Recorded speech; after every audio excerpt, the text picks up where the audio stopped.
Welcome to our podcast, Navigating Life with Clara and Iggy. This is your host, Clara, and today I have a good friend, Priscilla. She's an avid traveler. Would you like to introduce yourself? Yeah, sure. My name's Priscilla. I am a digital nomad. I spend half the year in the US, half the year in Germany, and I met Clara through Instagram. So I'm very happy to be here because we both share similar passions in exploring the world and paving our own path.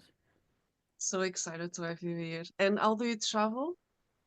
Yeah, I go back and forth long term is what I kind of consider it. So I spend at least 2 or 3 months a year in Germany at a time, and then I come back to the US for 2 or 3 months, and I just kind of rotate that throughout the whole year. So I spend some time with my family in the US and some time with my boyfriend in Germany.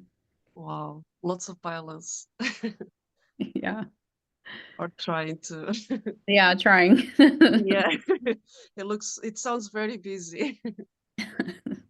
I think if you're a planner, it makes sense because I can try like 6 months at a time, project where I'll be for the next 3 to 2 months. But definitely trying to fit in holidays and birthdays and all of that can get a little Mm, complicated, but it's always worth it. yeah, yeah. So today we are having a frequently asked question episode with Priscilla. Like she already mentioned, she's been following us for a while, and we always love the curiosity in her questions and the different way of looking at things. So she has prepared a couple of questions for me, and if I won't be able to answer them, I'll forward them to Iggy, and we'll make a separate podcast episode for that question. So you ready? Perfect. Yeah, I'm ready. So I have buckets, I have to say. So I have like personal, lifestyle, boat specifics, logistics. So I'll just ask like a couple at a time. I And love it. yeah, don't feel pressured because I know maybe you have to reflect on some of it. But first, what was the moment that you knew that you made the right decision to be on a boat? Oh, that's a great question, Priscilla. That's a great question. Um, I believe that before we made a decision, right, that you feel that risk of not knowing if it's going to be the right choice. And the moment that I felt it was the right choice, it was the moment that we were we were letting off the ropes literally and sailing with the boat. And we were on this lake, and you just feel the water, you feel the wind, and it's like this empty horizon. You look at it, it's like, oh, I could go anywhere with this boat. And that feeling of freedom, it was what confirmed to me that this was the right choice, because it was exactly what we were looking for during that time. And that moment when we were crossing this lake, it was really, yeah, we made the right choice. Yeah, we're living That's it now. yeah, that's amazing. I honestly can't even imagine like having ropes in your hand and knowing you can go anywhere. That feels powerful. Yeah, yeah, and also that you get to, we live aboard, so you get to just take your home everywhere you go. Wherever there's water, that's where we're going to go. That's the main goal, actually, to just be able to choose where we want to stop, and that sense of freedom, it's yeah, it's priceless. We never imagined that this would be possible. I love that. How long have you guys been doing We bought the boat in August 2020, so it's going to be that? Oh, five wow. years this summer. Yeah. Oh, wow. Half a decade. That's amazing. Yeah. I was just thinking about it this morning. I was like, oh my, it's already 5 years. Around this time, so we are now in end of April. Around this time, we are looking for boats that we wanted to maybe buy, and we never thought it would be so fast. It went really fast. Yeah. You're almost inspiring me. Ah! And I know nothing about boats, so you know. Okay, I would say my next question is, in that thought, have you ever had a moment where you guys were like, "What are we doing? Was this the right choice?" And how did you get through it? So many. Yeah. So many. Yeah. Yeah, I We feel you still on have this one them. because I've had it We too. still have it sometimes, because whenever you have challenges in your life, it's really easy to be like, oh, am I in the right path? And you start doubting yourself, like, is this really it, right? Yeah. And specifically for us, it was during the refit, the first three and a half years. Both of us were working full-time jobs, and we really took this boat as this is going to be our home, and later on, it's going to be a future business to welcome people. So it was already with that thought in mind. But during the refit, while you're living in the mess, it's really like this is never ending because the interior of the boat is all wood, and wherever you look, there was things to do. There's still things to do. But during those moments of especially not knowing what to do, because we are also not great at DIY. To I mean, we can paint and we can lacquer, we can sand, but when it comes to actually taking on very difficult technical problems, like let's say the water pump or water filters for the drinking water, um, those kind of things that you have to start from new and you're looking for information everywhere to solve that yourself. That's when you start thinking, oh, maybe I'm not capable of doing this. I don't have the knowledge to do this. And when you start asking around, you go into forums, you go into shops and technicians that might be able to share some kind of wisdom with you. Then you start trying and you just go for it. You try and you fail and you try and you fail 500 times until you finally succeed. And it's like, oh, I finally did it. And this took us pretty much 3 years of trying to not trying, we were just doing it. We were working full-time jobs, and whenever we had time off, whenever we had the energy, we would go back into this hurdle of, okay, today we're gonna fix a shower. Today we really have to get through this. And yeah, to be proud of yourself afterwards that you're learning everything from scratch. You're learning how your home is built. We know exactly where the problems are that we solved, what's still coming because we know it's gonna happen. And yeah, just learning as you go. That's been also very rewarding. And of course, you're always going to find a way to doubt yourself, especially when you are with the trouble, with the problem. Then it's really easy to think negatively of something and just down spiral because everyone's telling you, or at least in our case, we have, so this is another part of the story. We have two sides of the family. My family is Portuguese. We never had boats. So for them, living on a boat, it's like, what are you doing? It's almost like telling them you're going to live in a trailer, and they have no understanding of what I was planning to do. And for Iggy, on Iggy's side, they always live on boats. He knows what life on the water is. And to not always have that 100% support, that makes things also challenging. And you really have to have that resilience in yourself of knowing this is what I'm going to go and I'm just going to do everything I can to get there. And yeah, that's how we got through that. Yeah. That there's, like, so many pieces in there. So one, I Yeah, mean, too how long. incredible. Like, how incredible to just I know you say you're not DIY, but I've done some renovations and I know what that rabbit hole is like, trying to find out how do I do this? Where do I find the supplies? Did I do this right? Rewatch and rewind a YouTube video like 1,000 Oh yeah. times so that you actually do it right. So, I Exactly. mean, like, I feel what that's like to scale at a house. I can't imagine to scale on a boat. Yeah, it's incredible what you guys have done. 3 Thank years you. seems like it's not a long time, but when you're in it day after day, after working a shift on weekends, that's a lot. That's a lot of work, and I applaud you guys for having so much dedication to see it through to the very end. Because yeah, I can't Thank even you. imagine. Oh, That's a lot. thank you. Oh, it's like when you have this dream, and I'm sure you can relate to this, when you have this really big dream of doing something or going somewhere, you're so excited. It's like, oh, I can't wait to do that. So you move. that's what helps you to move past your doubt, because it's like, I know I'm gonna get there. This is really what I want, what I see for myself, Yeah, and that's what helps you to go through that. So yeah. absolutely. Yeah, I couldn't agree more. And also you mentioned your families, like, so for your family on your side, they think the boat life is completely crazy? Yeah. They've not yeah. That's interesting. Yeah. Yeah, they whenever I go to Portugal, right, and I show my aunts and my uncles, look, I live here. They're like, okay. And is it cold in the winters? Yeah, it's a bit cold, but it's also like in a normal house. You just have to put your heater up and dress up a little bit warmer than in the summer.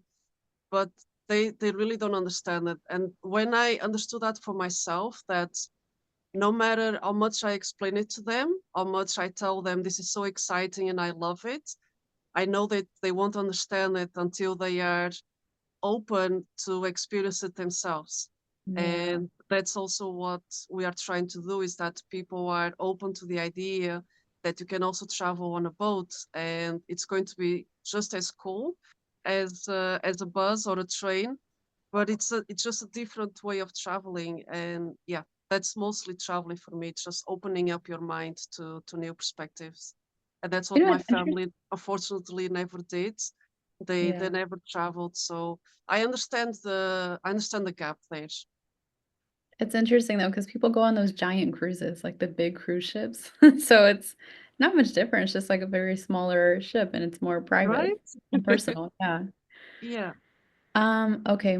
I have another question now. This is more about like the specifics on the boat. So, what is the wildest weather that you guys have had to navigate on the boat, and how did you guys handle it?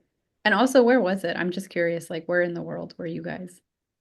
So far, we have been only in Netherlands because we have family here, but also we were busy with maintenance and refitting, so it's easier for us to get professionals aboard. We have our own team of technicians, so we have been always in Netherlands so far, and hopefully soon, maybe next year or in 2 years, we'll continue. But the scariest one was definitely crossing a lake, and this was in the summers, but the wind was so strong that the lake had, I don't know how much it is in feet, and maybe you can help me, but the waves on the lake, they were about 5 meters, no, sorry, 3 meters high. They were quite high. Let me see. And oh, you're gonna go. I'm gonna look it up. I don't know. Oh, thank you. I'm Oh wow, really they're 9 foot, almost 10 foot waves. wow. Okay, 9 foot 3 meters. I need to remember this kind of thing.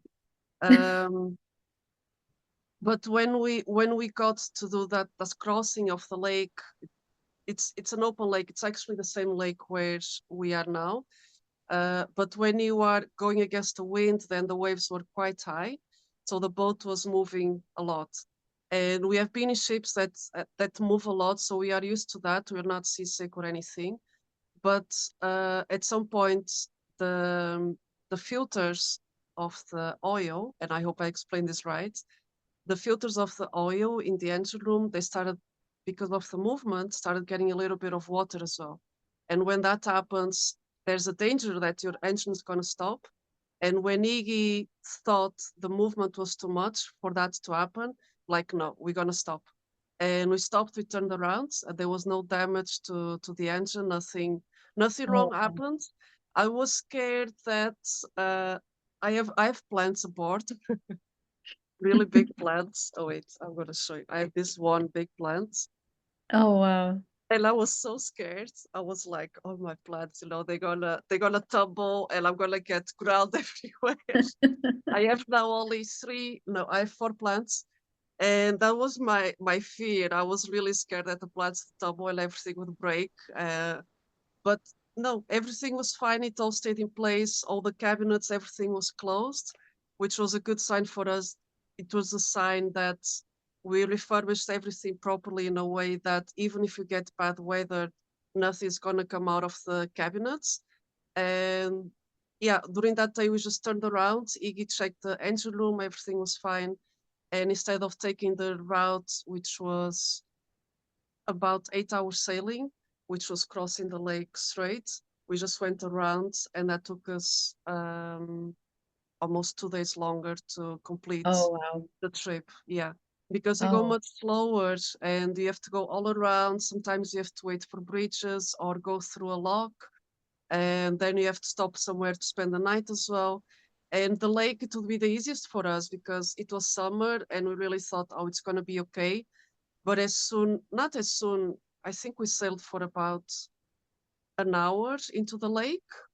And when the weather started getting really strong, the wind was like, no, we better not do this. And we are completely fine, like physically and mentally as well, but we're just concerned about the boat. Like if the engine stops working, then, yeah. it's, I don't know what to do. Yeah, No. no, I think you made a better choice. If you have the time, take the time to not break your boat and go Yeah. along. And even Yeah, if you don't have the time, you just have to choose the safe way. Yeah. yeah. And it was a lesson for us that from there on, whenever we see the wind going at a certain speed, and we're like, no, we're not going to do this. We already know what our boat is going to react, because it was also the first time that we did something like that. And the Mm. boat under it's quite round. Also, the boat, it used to have a mast with a sail as well. And the previous owners, they removed that mast and the sail, and the purpose of that sail was also to balance the boat with the wind. And because that's now gone, it's only on engine, then the boat swings a lot more because the sail is not there to help it balance. Interesting. So that's what we learned on that incident. And yeah, we never did it again. Now we know what the boat can take and not take. Yeah. That's interesting. Honestly, I know nothing about boats. So even talking about the sail and what it does, I'm like, oh, had no idea. Yeah. Um, okay, I think my next question is, how do you guys figure out like your residency? Like, is this complicated being in international waters? And for you, like from Portugal, like, do you have to have something specific to be so close to the Netherlands? Like, how does this work residency wise, visas wise? As in Portuguese living in Netherlands, I don't have any problem because I'm European, so I can travel pretty much everywhere. If we go to international, That's thankfully within Europe, without any visa or anything like that. okay. But if the boat goes into international waters, we need to make sure that our passport is valid. And this is how far as I know. I need to elaborate more on this with Iggy. Um, we need to have our valid passports, and the boat can pretty much go everywhere, as far as I know. Um, and that's it. I don't have to apply for any visa. Iggy also not. Is of course a certified professional. He can go pretty much everywhere with his papers in Europe. Not everywhere in the world, but in Europe it's still pretty easy. So if you go to Belgium or Germany, Denmark, Norway, like crossing borders, that's not a problem as long as you have your passport. You're not carrying any illegal amounts of alcohol or tobacco like you do at the airport. But yeah, it's pretty similar to the airport procedures when it comes to traveling within Europe.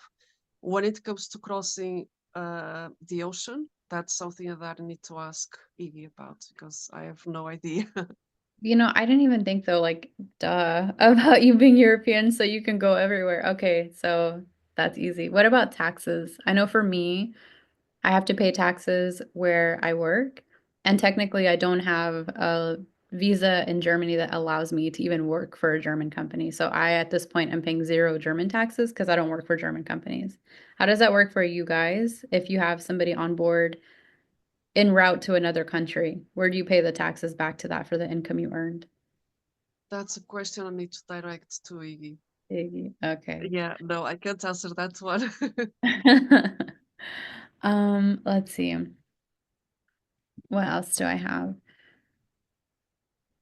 How about like your freshwater supply? This one I'm honest, I have no idea. Like where do you get is there just a giant tank and you refill this tank every time you guys dock somewhere? Uh, Exactly. We have a huge tank, like again, I don't know in metric, but our tank is about 3,000 liters big. And that's enough. For example, if I'm alone on board, like right now, I can use up that fresh water for 3 weeks without having to refill. Oh wow. Whenever I need to, yeah, it's a lot of water, Let and me, that's I'm gonna enough put it. for one person. Shower, dishwasher, washer for clothes, and just normal dishes, daily use. You said 3,000 liters? 3,000 liters, yeah. That's about like 792 gallons. It's a lot, right? That is a lot. It's huge. That It's is, huge. It goes pretty much across the entire living room where I'm sitting right now, and oh it's wow. located in the engine room. There's a big steel covers which isolates as well from the heat and the cold. And there's a hole on the deck that we open it, and in that hole we put a hose to refill the water. So whenever we are at a marina or a port with fresh water supply, we just put our hose into the land actually, and then we turn on the tap. Sometimes you have to pay, like right now, the fresh water here where we are, it's for free. So I can just go Oh, there that's and refill cool. the water whenever. But some marinas, you have to pay 50 cents per time. So then you have to go there with a 50-cent coin and maybe to give you 100 liters per time, which is about, I don't know, 20 minutes of water, something like that. And in others, you get a free access, like a card, where you can just tap and they'll send you the bill at the end of the month of how much water you used. So we just have to Oh, review as we go. And in the winter, that's the problematic part of living on a boat is that most marinas and ports that usually welcome you in the summer with all the facilities. So the fresh water, the electricity, showers, toilets, washers, they have pretty much everything that you need in case you don't have it aboard. They close in the winter because it freezes. And when it uh, freezes, there's the chance that the water pipes, they might expand and explode. So they close everything off, and that's the thing with us, that if we can't get fresh water somewhere, then we have to buy it, um, which so far it hasn't happened ever. We have always had fresh water supply, and for the last 2 winters we have been spending some long time in Friesland, which is where my family-in-law lives, Iggy's parents, and at their place we have, of course, access to all these things that the marinas and ports don't offer. So that's how we do with the fresh water. interesting. I had no idea. Oh wow. Yeah, I'm assuming that you have like an alert in your boat somewhere to let you know that the water's running low. no. Oh, you don't? No. Oh, No. so how do you know? I I believe that most modern boats have it. Uh, Our boat doesn't have that. We do have in the engine room when you walk in. So there's a tank at the end of it. There's like a wall, which is the tank behind it. And then on the side, there's a glass filter that you can see the level. So okay. you just check how high, how high or how low that level is.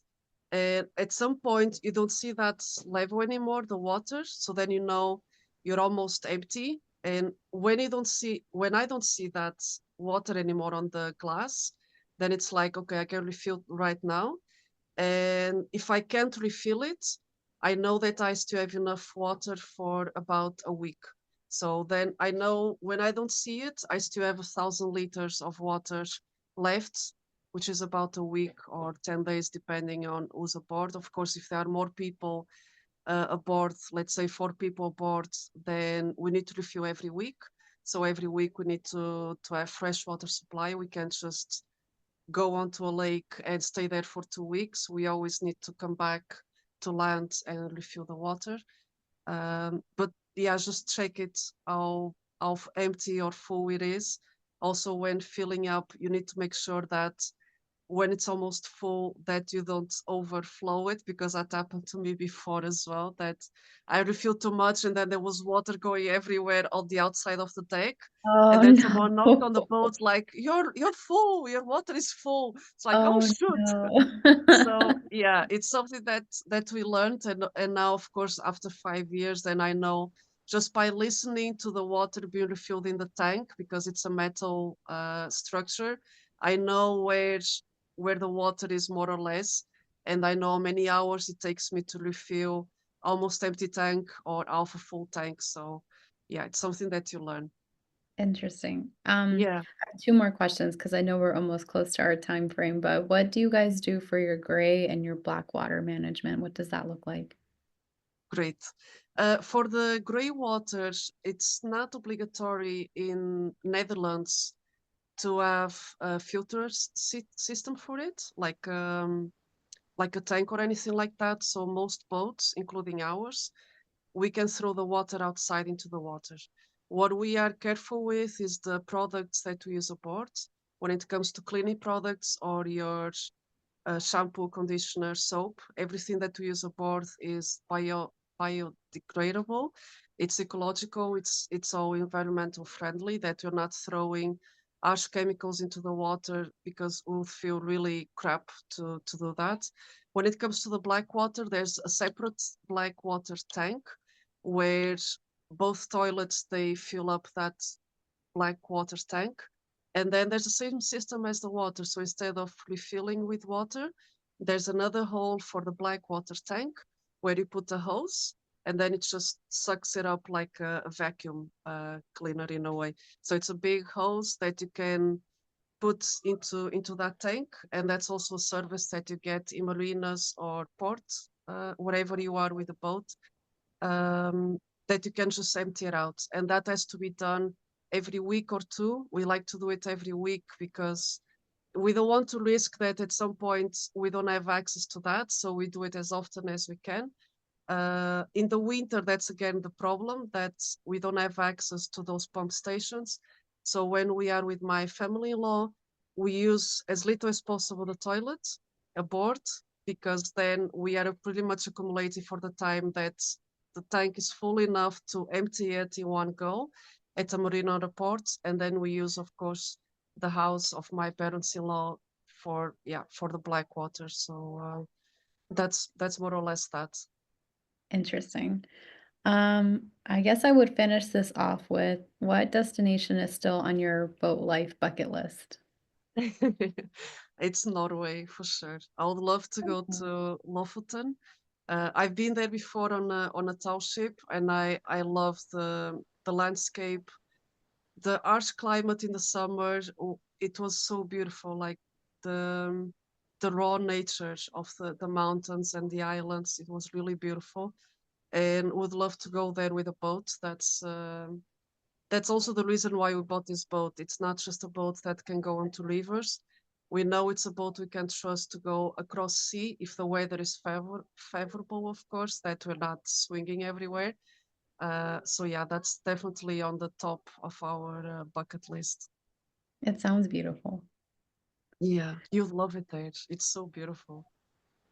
Well, those are all of my questions. So Oh, if you have anything that's for me, I would definitely take it. But I know we're kind of close to our time, so we can always do a part two. yeah, we're definitely gonna do a part two. I'd love to have you back. Thank you so much for your thoughtful questions. This was lovely again. Also to chat with you after a long time. And Yeah, yeah, I wish you all the best in your travels and getting everything balanced between Europe and the States. And yeah, we'll talk soon for sure. awesome. Thank you, Claire, for Have a having me. great weekend. Thank you, You too. Priscilla. Bye. Bye.